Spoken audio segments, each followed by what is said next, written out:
Lab monkey prices soar in U.S. after China cuts off exports. New York prices of laboratory monkeys in the U.S. have jumped around 15-fold from pre-COVID levels, with China having blocked exports and a new stable source yet to be found.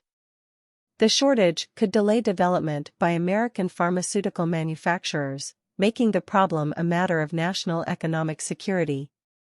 Prices of species commonly used in lab testing, such as long-tailed macaques and rhesus monkeys, rose to around $55,000 to $60,000 in April, according to Evercore ISI analyst Elizabeth Anderson.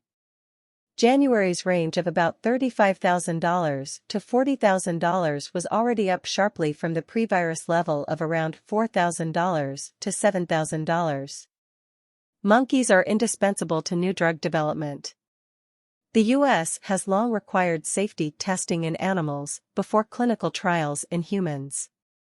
Lab monkey demand rose after the onset of COVID-19, especially from major drug companies rushing to develop vaccines and treatments, helping to push up prices. The spike in prices in the U.S. has been fueled primarily by top monkey exporter China, which abruptly curtailed shipments abroad after the pandemic began. The U.S. imported 20,270 lab monkeys from China in 2019, according to the U.S. Centers for Disease Control and Prevention, 60% or so of its total imports.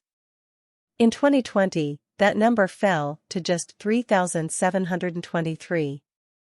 China said the suspension of exports was due to the spread of the coronavirus. Worsening Sino-American relations have also played a role. China is investing heavily in the medical and pharmaceutical fields, hoping to become a world leader. China aims to keep the monkeys that shape drug research and development within its borders. This echoes how it has monopolized scarce and critical resources, such as those used in the production of smartphones and electric vehicles, and exploited them for its own economic security.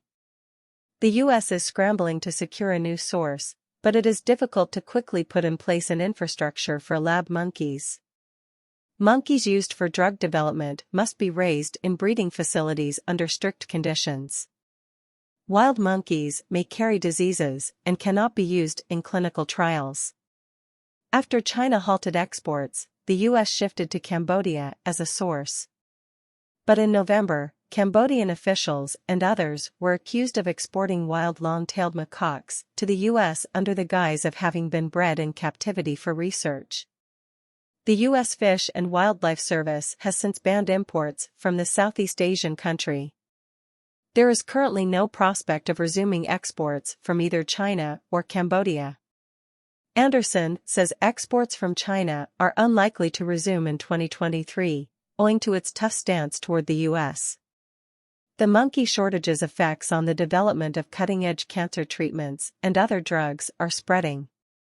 If a new source cannot be secured, then American pharmaceutical companies could start to see delays in new drug development from the end of June, Anderson said.